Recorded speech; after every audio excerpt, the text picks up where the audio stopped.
नमस्कार, मैं हूं प्रज्वल गौतम और आप देख रहे हैं द लाइव टीवी।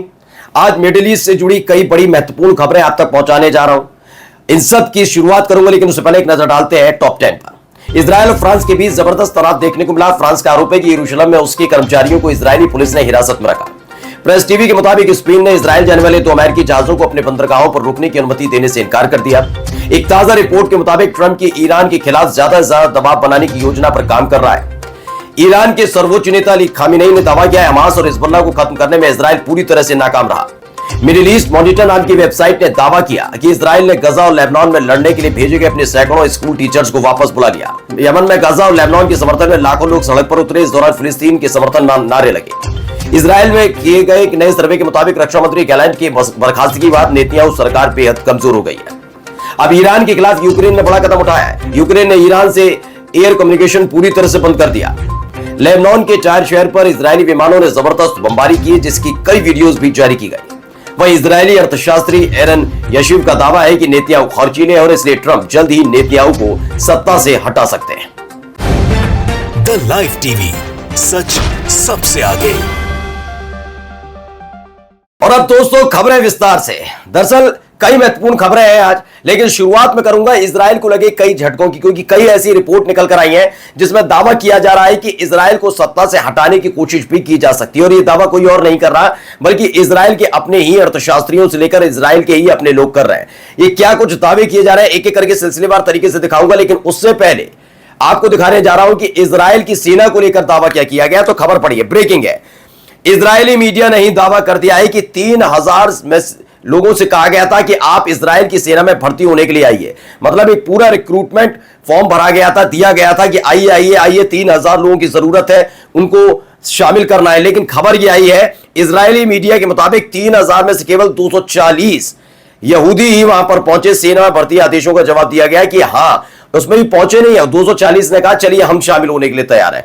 अगर इस अंदाज से आप लगाएंगे तो 10% भी लोग वहां पर इजरायल की सेना में शामिल होने के लिए तैयार नहीं है। अभी आपको मैंने थोड़ी देर पहले एक खबर भी दिखाई थी जिसमें बताया था कि जब से रक्षा मंत्री गैलेंट को बर्खास्त किया गया है तब से नेतन्याहू सरकार काफी कमजोर पड़ती नजर आ रही है। और उसके बीच से खबर निकल कर आई कि वाकई बहुत ज्यादा कमजोर हो गया है सेना। वहां पर सैनिक लड़ने के लिए वहां पर उनके पास लोग नहीं है।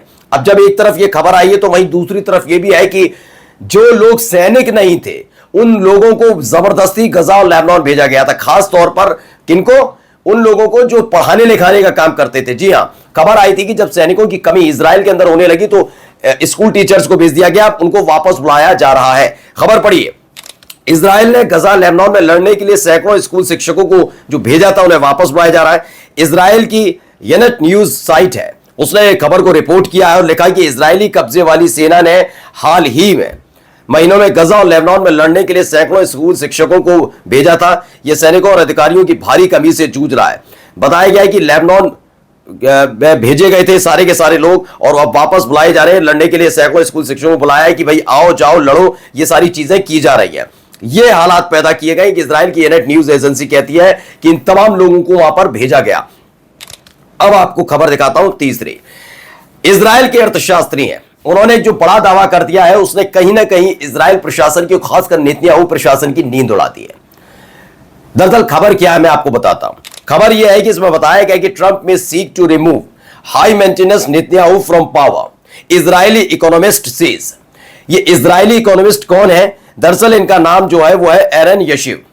एरन यशीव से सवाल पूछा गया था कि अब ट्रंप सरकार आ गई है, आपको क्या लगता है कि किस तरह का रुख इजरायल का रहे, इजरायल के प्रति अमेरिका का रहेगा।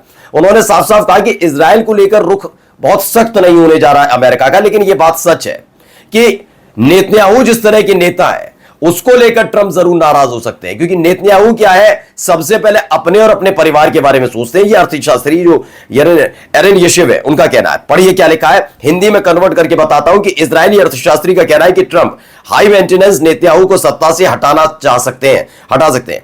एक प्रमुख अर्थशास्त्री और तेल अवीव विश्वविद्यालय के प्रोफेसर है, सोचिए वहीं के तेल अवीव के। एरन यशीव के मुताबिक ट्रंप नेतन्याहू को, जो उनकी खर्चीला स्वभाव है, बहुत पैसा खर्च करते हैं अपने ऊपर, हाई मेंटेनेंस है उनका, और उनके जो बहुत ज्यादा मिडिल ईस्ट को लेकर महत्वाकांक्षा है उसको ध्यान में रखते हुए ये सारी चीजें जो आती हैं उसको देखकर ट्रंप उनको हटा सकते हैं नेतन्याहू की हरकतों की वजह से। चलिए एक और खबर निकल कर आई है, वो भी मैं आपको दिखाता हूं इसी से जुड़ी हुई। इसमें क्या बताया गया है, एक नई खबर है कि the Israeli broadcasting authority reported, यानी इजरायली ब्रॉडकास्टिंग अथॉरिटी ने बताया कि नेतन्याहू का दफ्तर 4 गंभीर मामलों में शामिल है। अभी उसका खुलासा नहीं किया गया। अभी हाल ही में आपको मालूम होगा 2 स्कैंडल्स निकलकर सामने आए थे, जिसमें से एक स्कैंडल आपको मैंने बताया था नेतन्याहू से सीधे जुड़ा था और एक उनके बेटे से जुड़ा हुआ था, जिसमें बताया गया था वो पत्रकार बनकर कंसेशन लेकर हवाई यात्रा करते हुए पाए गए। कई सबूत सामने आए जिसमें बताया गया कि अगर जो कंसेशन के बिना अगर अपने पैसों से वो हवाई यात्राएं की जाती तो यकीन मानकर चलिए काफी कुछ मोटी रकम उसके लिए चुकानी पड़ती, लेकिन ये नहीं करना पड़ा, इसलिए पत्रकार बनकर झूठ के आधार पर उन्होंने किया और यही कुछ काम नेतन्याहू के दफ्तर से जुड़ी हुई कई स्कैंडल्स निकल कर आए। अब यह निकल कर आया है कि नेतन्याहू का दफ्तर 4 गंभीर मामलों में शामिल है। इस एक खबर ने पूरे मिडिल ईस्ट में हंगामा मचाया, खासकर इजराइल में क्या होने क्या जा रहा है, क्योंकि इजराइल का समर्थन कई मिडिल ईस्ट के कई ऐसे लोग हैं, देश है जो समर्थन कर रहे हैं अभी, और इसीलिए अब वो भी सकपकाने लगे हैं कि एक तो ट्रंप सरकार आ गई, दूसरा से नेतन्याहू का जो रवैया है वो कहीं ना कहीं अखरता हुआ लोगों को नजर आ रहा है। अब आइए खबर है यमन से। पहले मैं यमन से शुरुआत करूंगा, फिर आपको लेकर चलूंगा लेबनान, और लेबनान के बाद आपको फिर से इजराइल पर लेकर आऊंगा, लेकिन सबसे पहले खबर यमन से। दर्द देखिए, ये यमन से खबर आई है कि Yemen launches missile attack on Israeli airbase. खबर दावा किया गया कि यमन ने इजरायली एयरबेस पर मिसाइल हमला किया है। इजराइल के एयरबेस पर यमन की तरफ से एक जबरदस्त धमाका किया गया, हमला किया गया। इसमें जो आगे लिखा वो पढ़कर बताता हूं। यमन के जो सशस्त्र बलों ने फिलिस्तीनी और लेबनानी लोगों के समर्थन में जो इजरायली हमले हो रहे हैं उसका शिकार हो रहे हैं, कब्जे वाले दक्षिण हिस्से में इजरायली एयरबेस नेवातिम पर मिसाइल से अटैक कर दिया है। ये प्रेस टीवी की खबर है कि यमन का जो सेना है उन्होंने फिलिस्तीन और लेबनान के लोगों के समर्थन में न केवल सड़क पर उतरे, और उसके बाद क्या हुआ, जो लोग सड़क पर उतरे थे उनका सम्मान करते हुए जो यमन की सेना है उसने दक्षिणी इलाके में, ये नेवातिम इलाका है, वहां पर इनका एयरबेस बना हुआ है, वहां पर अटैक कर दिया। यमन की सेना की तरफ से दावा किया गया है कि हमने एक बड़ा अटैक दक्षिणी इलाके में किया है। अब तीसरी खबर जो इससे जुड़ी हुई है, इससे जुड़ी जो दूसरी खबर मैं दिखा रहा हूं, इसके बाद खबर आई कि इजराइल ने लेबनान में अटैक किया है। जी हां, खबर निकल कर आई है कि लेबनान ने जो एक दिन पहले इजराइल में अटैक किया था, अब पलटवार इजराइल की तरफ से लेबनान में किया गया। खबर क्या है, वीडियोस भी आप लगातार देखते चलिए। वीडियोस में आपको दिखा रहा हूं कि किस तरह से हमले हुए, सीन्स जो निकले के आए, तस्वीरें निकल कर आई हैं, उसमें कई ताबड़तोड़ हमले किए गए हैं। जो दावा किया गया है, scenes unfold after a series of Israeli air strike target multiple neighbourhoods in town of tyre. ये कहा है इजरायली हवाई हमलों में एक पूरी सीरीज के बाद ये तस्वीरें दिखाई गई हैं, जिसमें बताया गया और दावा किया गया दक्षिणी लेबनान के टायर शहर के कई इलाकों को निशाना बनाया गया। दक्षिणी लेबनान में एक टायर इलाका है, शहर है, वहां पर ये ताबड़तोड़ हमले किए गए, जिसमें जो रिहायशी इमारतें हैं वो काफी ध्वस्त हो गई। दावा यह भी किया जा रहा है कि वहां लेबनान के कई नागरिक भी, कई दर्जन भर नागरिक हैं जो बुरी तरह से घायल हुए हैं, यह दावा किया गया।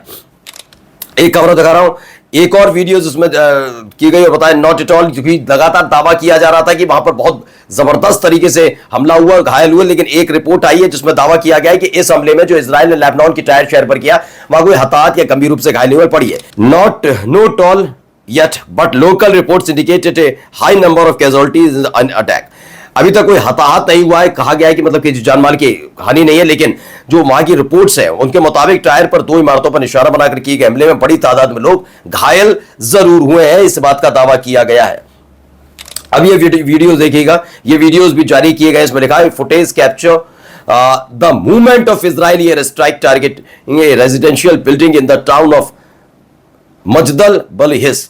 क्या है, फुटेज में लेबनान के पश्चिमी जो इलाका है, फुटेज में लेबनान का जो पश्चिमी बेका क्षेत्र है, वहां पर मजदल बलहिस शहर है, वहां पर भी एक रिहायशी इमारत है, उसको निशाना बनाया गया। और ये इमारत को निशाना किसने बनाया, इजराइल के एयर फोर्स ने ये निशाना बनाया, लड़ाकू विमान आए, उन्होंने अचानक हमला किया और फरार हो गए। ये दावा किया जाए हवाई हमला किया गया इजराइल की तरफ से ये दूसरे शहर पर। अब क्या किया कि ये जब इधर से हमला हुआ तो उधर से हमला होता ही है, मैं लगातार आपको बताता हूं यही हुआ। 5 बैलिस्टिक मिसाइल वर फायर्ड, हिंदी में बता देता हूं, लेबनान से 2 अवीव उपनगरों और अन्य क्षेत्रों की तरफ बैलिस्टिक मिसाइलें दागी गई हैं। वो बात अलग है कि आईटीएफ का दावा है कि 5 बैलिस्टिक मिसाइल दागी गई थी, जिसमें से 4 को आईटीएफ ने रोक लिया है, जबकि 5वां प्रभावित किया है, मतलब 5वीं वहां पर पहुंची है। 4 बैलिस्टिक मिसाइल को रोकने का दावा आईडीएफ ने कर लिया, लेकिन एक वाकई अवीव में जाकर रुकी है। अब बाकी की जानकारी उन्होंने नहीं दी, वो बात अलग है।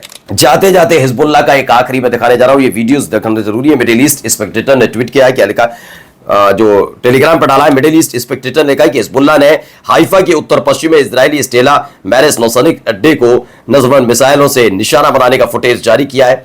एक के बाद एक घातक मिसाइल पता नहीं कहां से हिजबुल्लाह अपनी सुरंग से निकाल रहा है। फतेह थी, अभी एक और मिसाइल निकाली थी, कल मैंने आपको दिखाई थी, और आज देखिए नसरबंद, ये नई मिसाइल निकाली है उसने। नमस्कार।